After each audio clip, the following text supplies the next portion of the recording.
Hello students, मैं संजीव मिश्रा अपने YouTube channel पर आप सभी का हार्दिक स्वागत करता हूं। आशा करता हूं आप सब स्वस्थ मस्त और अपनी पढ़ाई में पूरी तरह व्यस्त होंगे। प्रिय विद्यार्थियों, आज हम सब पढ़ेंगे पाठ 7 अनमोल बच्चन, जिसके कवि हैं दादू दयाल जी।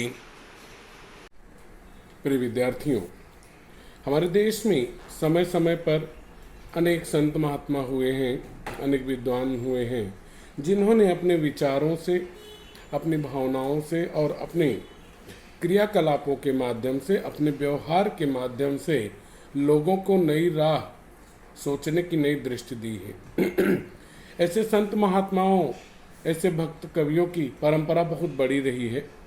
उन्हीं उनके नाम अगर गिने तो पूरी लिस्ट पड़ी है। कबीर, सूर, तुलसी, ऐसे महान भक्त कवि रहे हैं। उन्हीं परंपराओं में दादू दयाल का भी नाम आता है। आपका जन्म गुजरात के अहमदाबाद में 1544 ईस्वी को हुआ था। आप संत परंपरा की कवियों में आते हैं। दो पंथ होते हैं, एक होता है सगुण। सगुण का अर्थ है जिसमें भगवान ईश्वर अपने गुणों के साथ मूर्ति रूप में विराजमान होते हैं, और दूसरा होता है निर्गुण।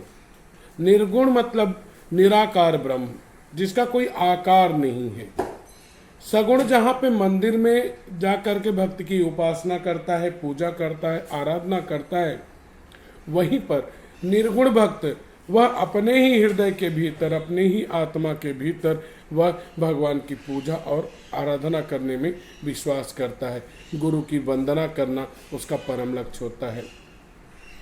दादू दयाल वह 12 वर्ष तक कठिन तपस्या किए, घर गृहस्थी को त्याग दिए। प्रभु की कृपा हुई, गुरु की उनके ऊपर कृपा हुई, और गुरु की कृपा के बाद उन्हें सिद्धियां प्राप्त हुई। और आपके नाम से एक पंथ चला जिसे दादू पंथ के नाम से भी जाना जाता है। पंथ मतलब समुदाय। आप बहुत दयालु थे, इसीलिए दादू के साथ दयाल शब्द भी जुड़ गया। दयाल मतलब दयावान, तो आपका नाम दादू से दादू दयाल पड़ गया। और आपने हिंदी में ही नहीं, आपने गुजराती में, राजस्थानी में भी आपने अपनी कविताएं लिखी हैं। अनेक अनेक भाषाओं के आप जानकार रहे हैं। आपने शब्द और साखी की में अपनी कविताएं लिखी हैं। शब्द और साखी यह भक्ति की, आराधना की, लोगों को आडंबर, दिखावा, छल कपट, बेईमानी, झूठ, फरेब, इन सब से दूर करके लोगों की सेवा भाव का महत्व समझाना, गुरु वंदना का महत्व समझाना, सत्संग का महत्व समझाना, भलाई का महत्व समझाना, परोपकार का महत्व समझाना, आदि सब बातें सम्मिलित होती हैं। इन साखी शब्द रामायणियों में जिनकी शुरुआत लगभग कबीर के समय में हुई थी, उसमें अहंकार से बचने, ढकोसला करने, दिखावा करने से बचने की सलाह दी गई होती है। आपकी कविताओं में भी वो भाव दिखाई पड़ते हैं। साथ ही आपने अपनी रचनाओं में, अपनी कविताओं में, अपने दोहों में, अपने अनमोल वचनों में आपने जाति पाति से लोगों को छुटकारा दिलाने, जाति पाति से ऊपर उठकर मानवता के लिए कार्य करने की बात कही है। जैसा जयशंकर प्रसाद जी ने लिखा है ना अपने महाकाव्य कामायनी में, औरों को हंसते देखो मनु, हंसो और सुख पाओ, सबके सुख को विस्तृत कर लो, बड़ा बना लो, सबको सुखी बनाओ। यानी मानवता सर्वोपरि, परोपकार की भावना सबसे ऊपर होनी चाहिए। उन भावों को आपने अपनी कविताओं में जगह दी है। साथ में हिंदू मुसलमान जो कि वर्षों वर्ष से एक दूसरे के दुश्मन रहे हैं, मेरा धर्म श्रेष्ठ है, आपने अपनी कविताओं में दोनों के खिलाफ लिखा है, दोनों की एकता की बात कही हुई है। आप अपनी कविताओं में परोपकार की बात करते हैं, सद्गुरु के बारे में आप बताते हैं, गुरु के महत्व को बताते हैं। आप कबीर की उसी भावना में, उसी परंपरा में बहते हैं जहाँ कबीर यह कहते हैं, गुरु गोविंद दोऊ खड़े, काको लागू पाए, बलिहारी गुरु आपने जिन गोविंद दियो बताए। आप भी उसी परंपरा के कवि रहे हैं। लोगों की सेवा करनी चाहिए। हमारे जीवन में सत्संग का क्या महत्व है, परोपकार का क्या महत्व है, अहंकार से हमें कितना विनाश होता है, उसी बात को आपने अपनी इस कविता अनमोल वचन में बताया हुआ है। आइए इन दोहों को हम लोग गा करके इसका आनंद लेते हैं। चलिए शुरुआत करते हैं। गुरु पहली मन सो कहूँ, पीछे नन की सैन, दादू सिख समझे नहीं, कहीं समझावे बैन रे दादू, कहीं समझावे बैन। दादू दिया है भला, दिया करो सबको, घर में धरा न पाइए, जो कर दिया न हो रे दादू, जो कर दिया न हो। ना घर रहा न बनी गया, ना कुछ किया कलेश, दादू मन ही मन मिला, सदगुरु के उपदेश रे दादू, सतगुरु के उपदेश। आगे दादू दयाल कहते हैं कि किसकी भक्ति करनी चाहिए, किसकी उपासना करनी चाहिए। यहू मसीत यहू देहुरा, सदगुरु दिया दिखाए, भीतर सेवा बंदगी, बाहर काहे जाए रे दादू, बाहर काहे जाए। फल पाका बेली तजी, छिटकाया मुख माई, फल पाका बेली तजी, छिटकाया मुँह माई, साईं अपना कर लिया, सो फिर उगो नाही रे दादू, फिर उगो नाही। दादू इस संसार में यह द्वय रतन अमोल, दादू इस संसार में ये द्वय रतन अमोल, एक साईं एक संत जन, इनका मोल न तोल रे दादू, इनका मोल न तोल। मेरा बैरी मुए मुआ, मुझ न मारे कोई, मैं ही मुझको मारता, मैं मर जीवा होए रे दादू, मैं मर जीवा होए। अंतिम पंक्तियां हैं। दादू आपा जब लगे, तब लग दूजा होए, जब यहूँ आपा मरी गया, तब दूजा नहीं कोई रे दादू, तब दूजा नहीं कोई। आइए अब इसके भावार्थ को हम लोग समझते हैं, इसके भावार्थ को जानने का प्रयत्न करते हैं। प्रिय विद्यार्थियों, आज हम सब पाठ 7 अनमोल वचन, अनमोल अर्थात जिसका कोई मूल्य नहीं होता, जिसकी कीमत चुकाई नहीं जा सकती है, इस पाठ को पढ़ने जा रहे हैं। वचन यानी बातें। इस पाठ के कवि हैं दादू दयाल जी। ये संत परंपरा के कवि माने जाते हैं। आपकी कविताओं में संतों का गुणगान, भक्ति इत्यादि, परोपकार, सत्संग, इनकी भावना पाई जाती है। देखते हैं पद्य संबंधी, यानी इस कविता में कवि ने क्या कुछ कहा है। प्रस्तुत साखी दोहों में, साखी मतलब दोहों में, दादू जी ने परोपकार यानी दूसरों की भलाई करना, सद्गुरु का महत्व क्या है हमारे जीवन में, सेवा भाव यानी दूसरों की सेवा करना, सत्संग यानी सज्जन लोगों के साथ मिलके प्रभु का नाम लेना, अहंकार से बचने यानी घमंड हमें नहीं करना चाहिए, उससे कैसे दूर रहना चाहिए आदि के संबंध में अनमोल मार्गदर्शन किया हुआ है। आइए इसी को हम लोग देखते हैं, इसी को हम लोग पढ़ने का पूरा प्रयत्न करते हैं।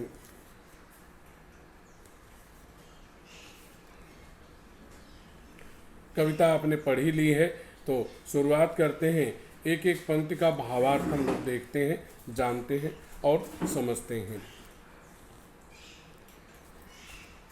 गुर पहली मन सो कहो कहे, पीछे नैन की सैन। दादू सिख समझे नहीं, कहीं समझावे बैन। गुरु अर्थात जो हमारा गुरु है, शिक्षक, आज के समय में मन सौ मतलब से, कहे मतलब कहते हैं, नयन, नयन का अर्थ होता है आंखें, नयन की सैन से मतलब समझाना, बताना, उसके बारे में जानकारी देना, इशारा करना, संकेत करना, जिसे आप कहते हैं। दादू सिख समझे नहीं, सिख मतलब शिक्षा, ज्ञान, कहीं समझावे बैन, बैन मतलब वाणी से, बोल करके। दादू दयाल जी यहाँ पे गुरु के शिक्षा देने के तरीके को बताते हैं कि किस तरह से गुरु हमें शिक्षा देते हैं, ज्ञान देते हैं। कवि कहते हैं, दादू दयाल जी कहते हैं कि अपने शिष्य को ज्ञान देते समय सबसे पहले गुरु अपने मन की जो बातें हैं, मन की बातों को मन के द्वारा ही अपने शिष्य के मन में डालने की कोशिश करते हैं। अर्थात पहले गुरु जो ज्ञान की बातें हैं वह मन ही मन बताते हैं, अर्थात उसे बोलते नहीं हैं।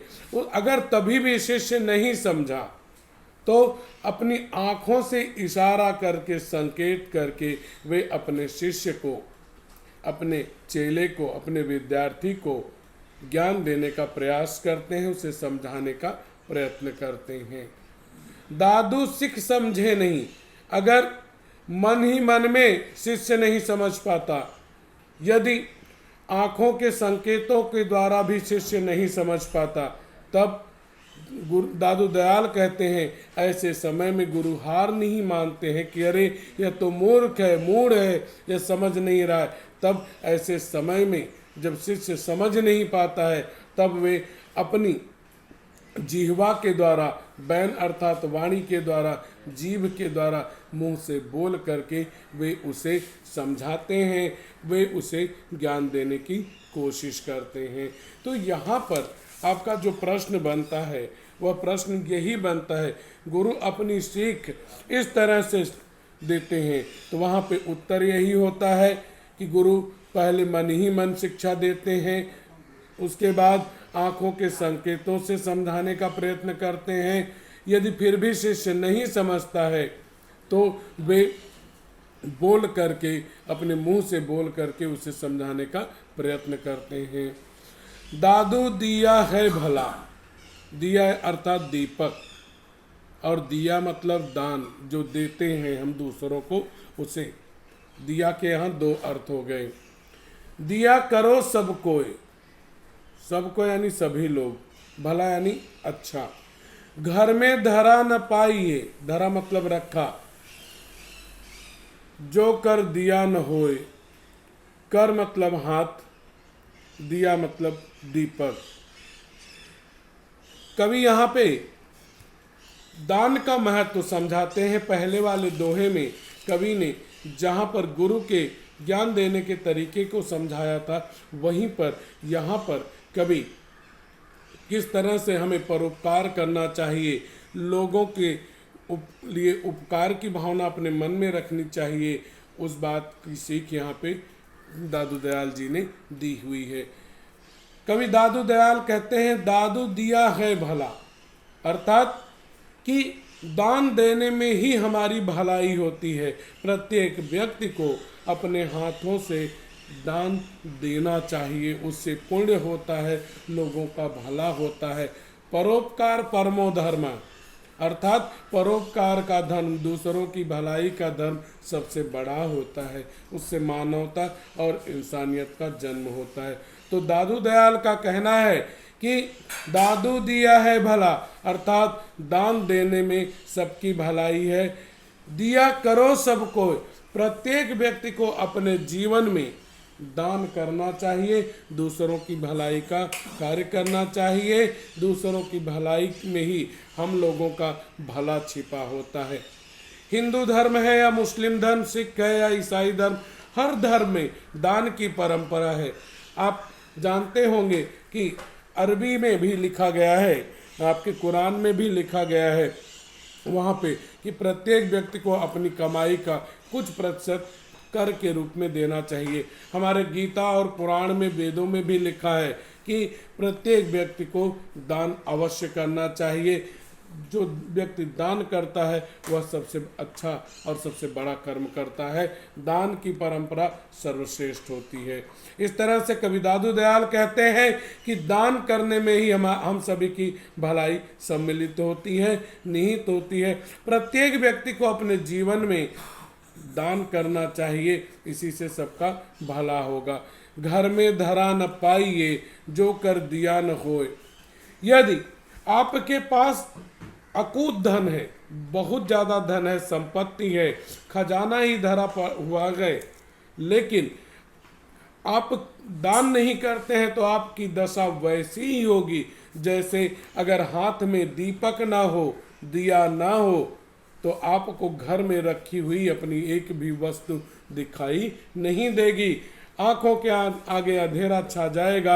आपको अपने घर में अपने हाथ से ही रखी गई वस्तु ही नहीं प्राप्त होगी। ठीक उसी तरह जैसे हाथ में दीपक ना हो तो रात के समय, अंधकार के समय अपने घर में रखी गई वस्तु ही नहीं मिलती है।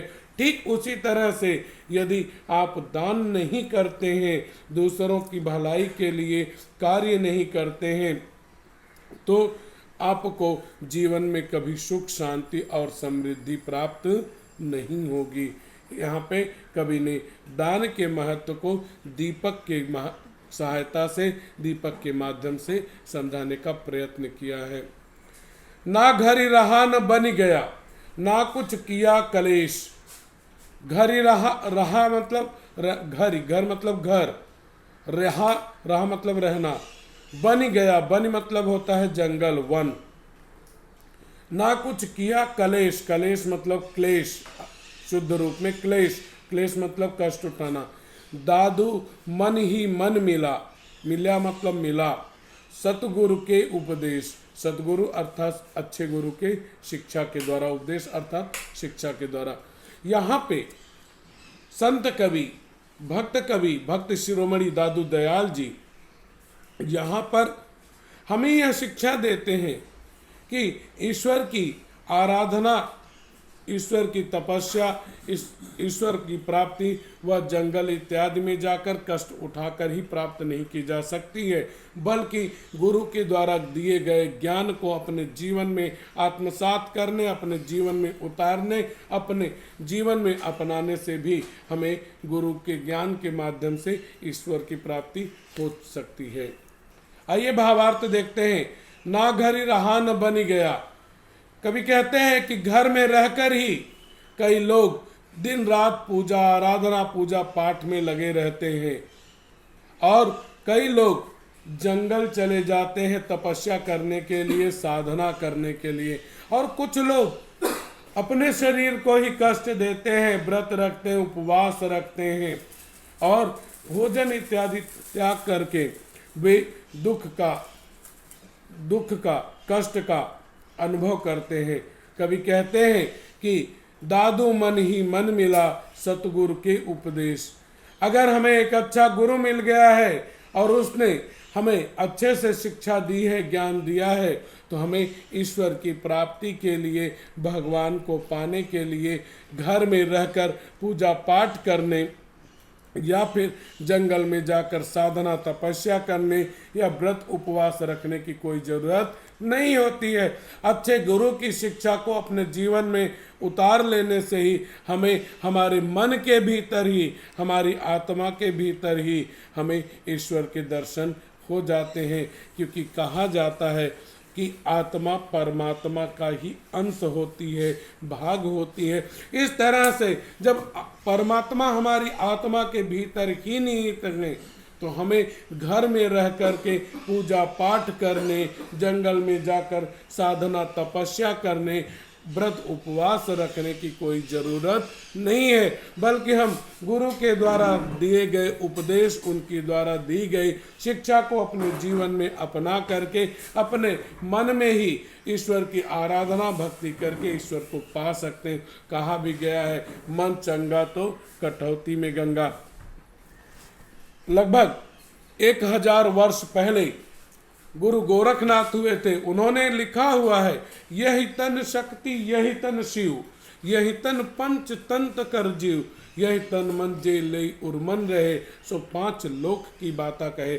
हमारे शरीर में ही भगवान शंकर माँ पार्वती विराजमान है, हमारे शरीर में ही सभी तीर्थ विराजमान है, हमारे शरीर के अंदर ही परमात्मा का निवास होता है। और अगर हम अपनी आत्मा को कष्ट दे रहे तो हम उस परमात्मा को भी तकलीफ दे रहे। उसे पाने के लिए मंदिर मस्जिद जाने की हमें कोई आवश्यकता नहीं है। यह बात दादू दयाल भी कहते हैं, बड़े से बड़े हमारे संत महात्मा भी इस बात को कह गए हैं।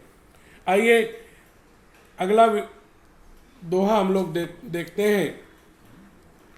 यह मसीत यह देहुरा सतगुरु दिया दिखाई। यह मतलब यह, मसीत मतलब मस्जिद, देहुरा देहुरा अर्थात मंदिर, भीतर सेवा बंदगी, बंदगी मतलब उपासना वंदना करना, पूजा करना, आराधना करना, सम्मान देना, बाहर काहे जाई, बाहर यानी बाहर की तरफ।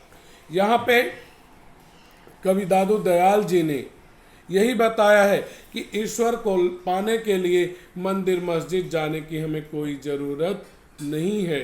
ईश्वर तो हमारे शरीर के भीतर ही निवास करते हैं। कभी कहते हैं, यह मसीत यह देहुरा सदगुरु दिया दिखाए।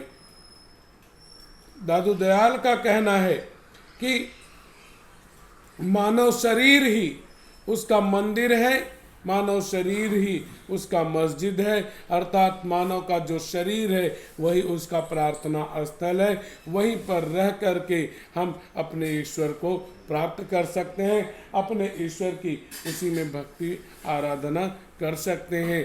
कभी कहते हैं कि यह बात, कौन सी बात, कि हमारे शरीर के भीतर ही मंदिर मस्जिद अर्थात हमारा ईश्वर निवास करता है, वही हमारा पूजा स्थल है, आराधना का जो केंद्र है।